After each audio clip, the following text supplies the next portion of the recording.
Hey, this is your girl, Lady Empress. I'm back with my final video on my skincare regimen for 2011. I left off talking about my grandmother and when we were introduced to the Haitian black castor oil. And I must say, I'll never forget that, when she came, it had to have been like 2004, 2005, somewhere around there. And I remember my grandmother had lost all her hair, and she had sores, like bed sores, and her skin just looked so dried out and lifeless and stuff. And I remember her coming and putting that black castor oil in her hair, and and just rubbing her skin down and stuff like that. And at the time, I didn't think to ask what it was because I just thought it was just something, some type of medicine or something. But then after I seen how my grandmother's skin just became so radiant, she just had that glow back, and then her hair, oh my goodness, her hair grew like a treetop. Her hair became so thick and full, and just it just grew so nice and lovely.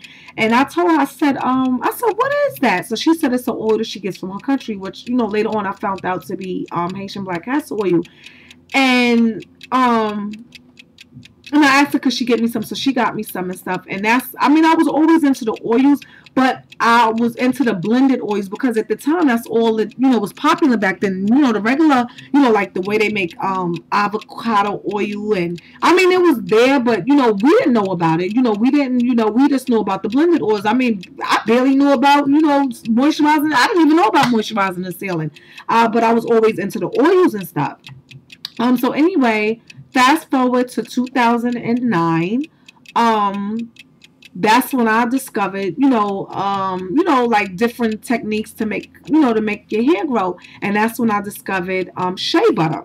So I started to use the shea butter on my hair and stuff, and my hair started to grow, and it started to get a little bit more healthy. My ends, I started to retain length and everything. So then when I went to, my supplier where I got my oils and my shea butters from, I came across the pure African black soap from Ghana.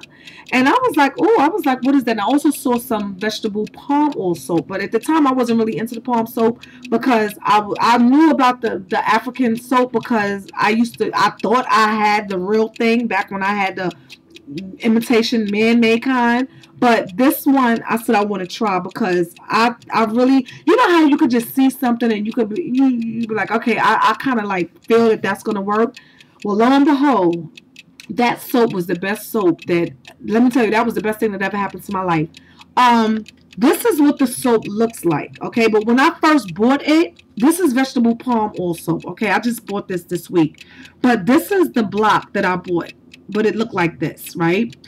I paid 75 cents for a block like this, right? That block lasts me for about a good maybe 2 to 3 months, okay? But that cleared my skin up in conjunction with the shea butter, okay?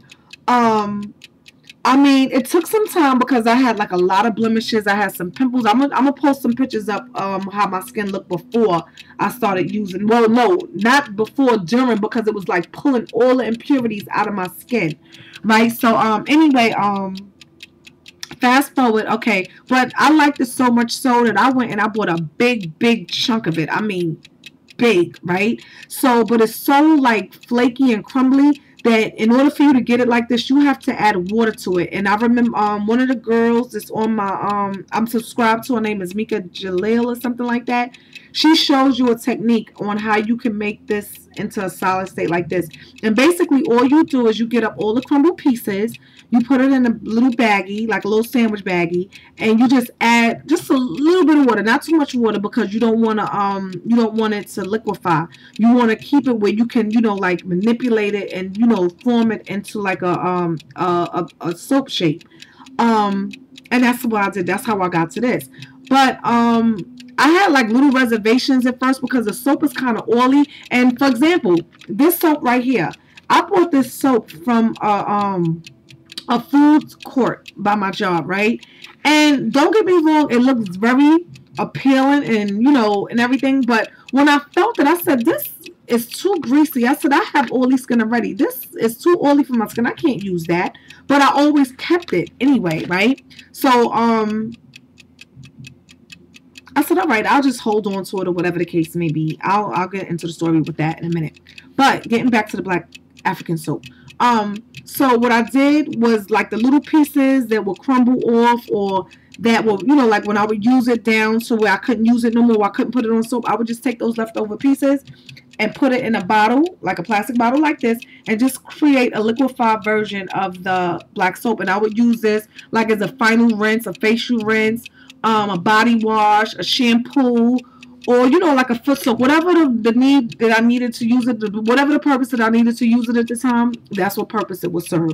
So anyway, that is really excellent. But I remember about 2 months ago, my oldest daughter was here and my aunt, and we were looking at YouTube videos. So I ran across the oil cleansing method, and I'm looking and I'm like, oh, who would clean their face with oil? That is, oh, that is just, oh, I was like, ew. I said, just imagine all that oil. First of all, I don't even like oily skin, and I mean, oily skin, okay? But to think of cleaning my skin with oil, that is so, oh my goodness, ew. So anyway, I said, well, you know what, let me listen, because I'm one of those people that I watch, learn, and listen, and then, you know, I will, you know, make my assumptions from there, or you know, make my opinions from there.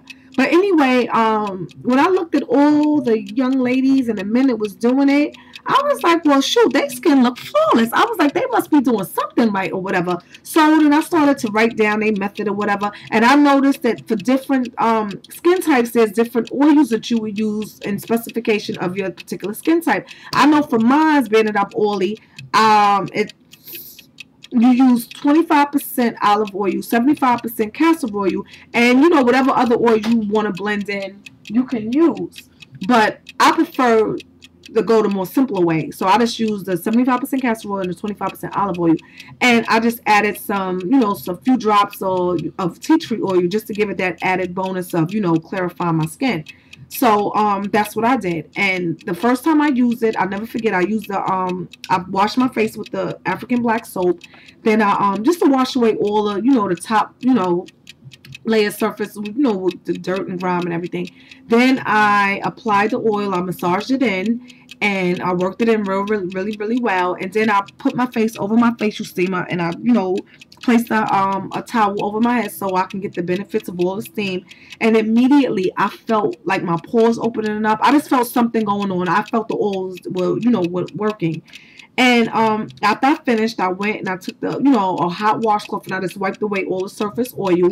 And then I splashed my face with some cold water. And when I say, my face at that moment, before I even did anything, just looked so radiant, clean, and bright. It was remarkable. Then I took some witch hazel and I just wiped away, you know, any leftover oils that was on my face. Then I proceeded to use this moisturizer right here that I had made. But remember, this was 2 months ago, so it was still winter. And when I came out that bathroom, my daughter and my aunt thought they saw a ghost, okay? It was absolutely, I mean, breathtaking the way they looked at me or whatever. So much so that my aunt wanted me to immediately do her an oil cleanser right after I came out the bathroom. But my aunt already has flawless skin, and I mean, her skin is gorgeous, and it just made her skin look even more gorgeous and flawless and radiant.